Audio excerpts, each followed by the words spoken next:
On to the next. Running and playing is an expression of love, but it's no longer safe because your parents punish you when you express your love.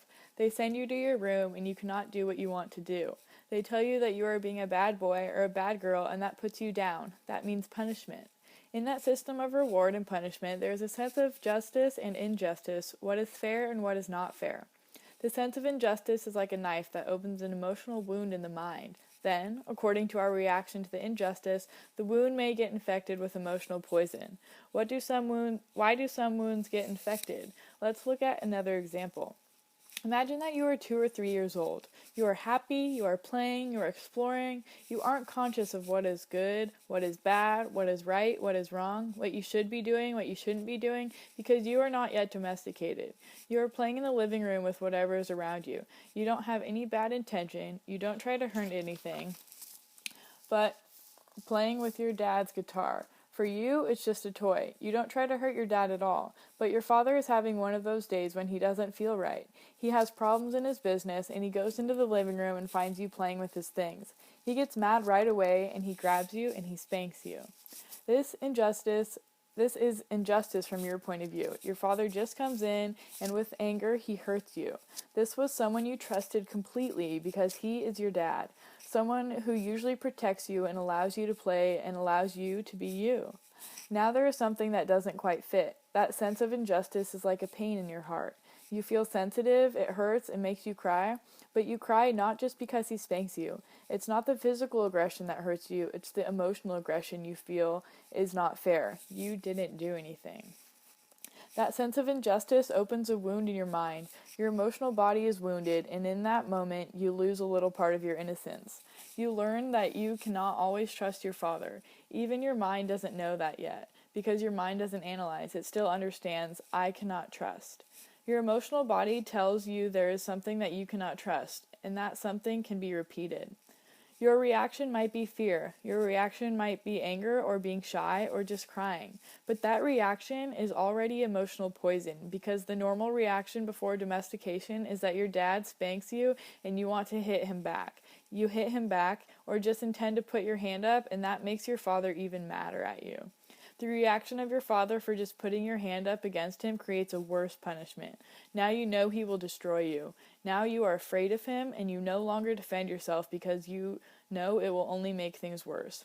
You still don't understand why, but you know your father can even kill you. This opens a fierce wound in your mind. Before this, your mind was completely healthy.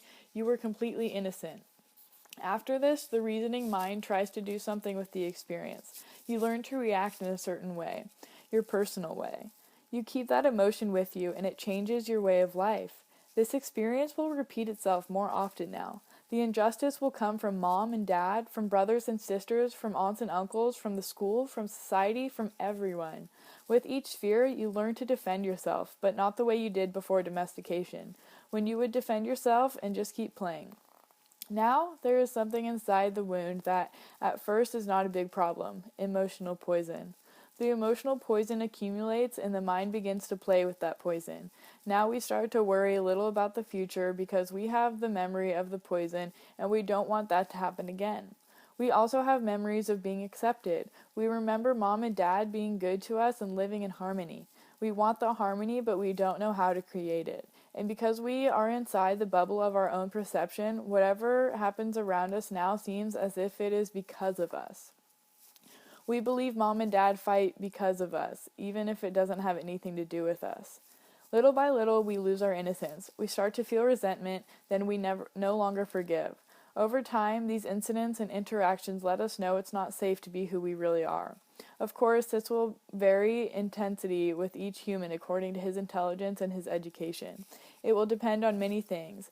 If you are lucky, the domestication is not that strong. But if you are not so lucky, the domestication can be so strong and the wound so deep that you can even be afraid to speak. The result is, oh, I am shy. Shyness is the fear of expressing yourself. You may believe you don't know how to dance or how to sing, but this is just a repression of the normal human instinct to express love. Humans use fear to domesticate humans, and our fear increases with each experience of injustice. The sense of injustice is the knife that opens a wound in our emotional body. Emotional poison is created by our reaction to what we consider injustice. Some wounds will heal, others will become infected and more poison. Once with more and more poison. Once we are full of emotional poison, we have the need to release it, and we practice releasing the poison by sending it to someone else. How do we do this? By hooking that person's attention.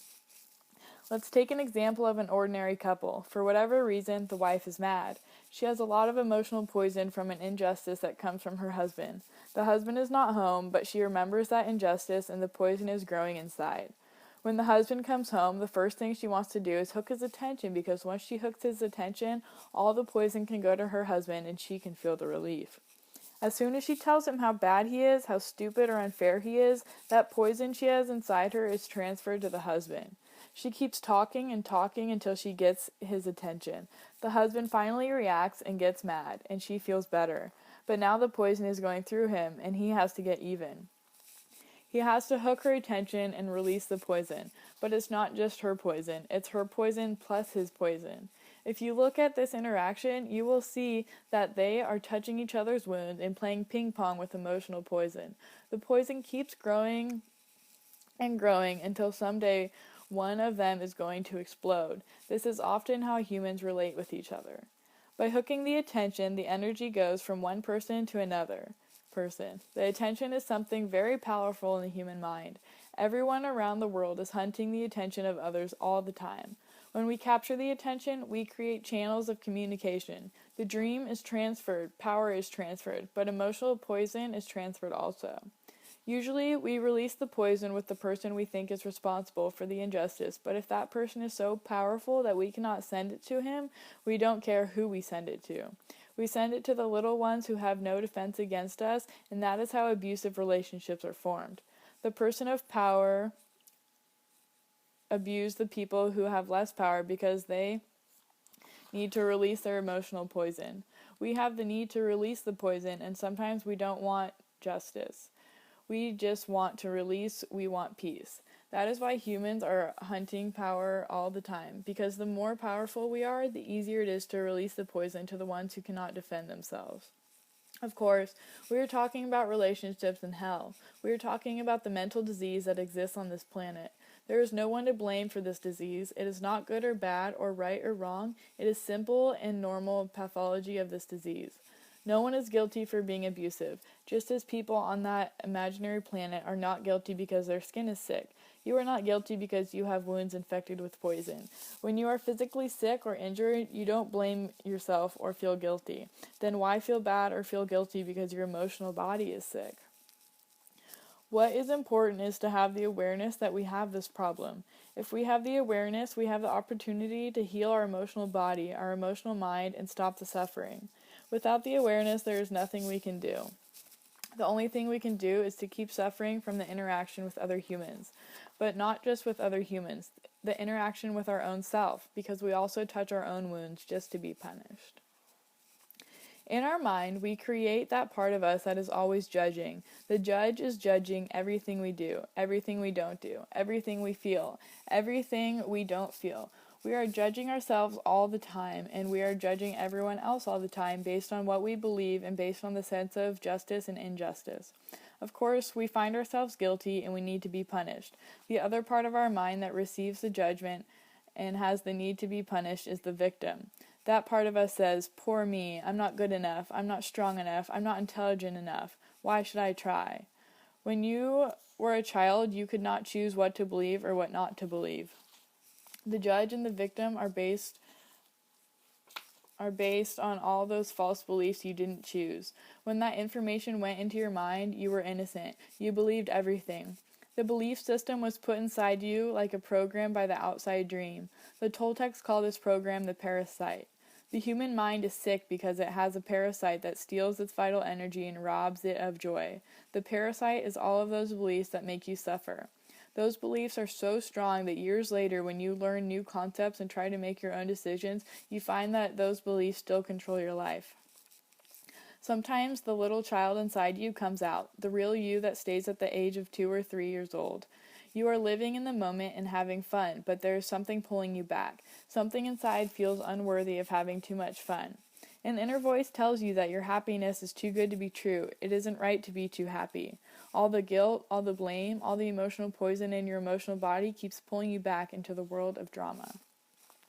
The parasite spreads like a disease from our grandparents to our parents to ourselves, and then we give it to our own children. We put all those programs inside our children the same way we train a dog.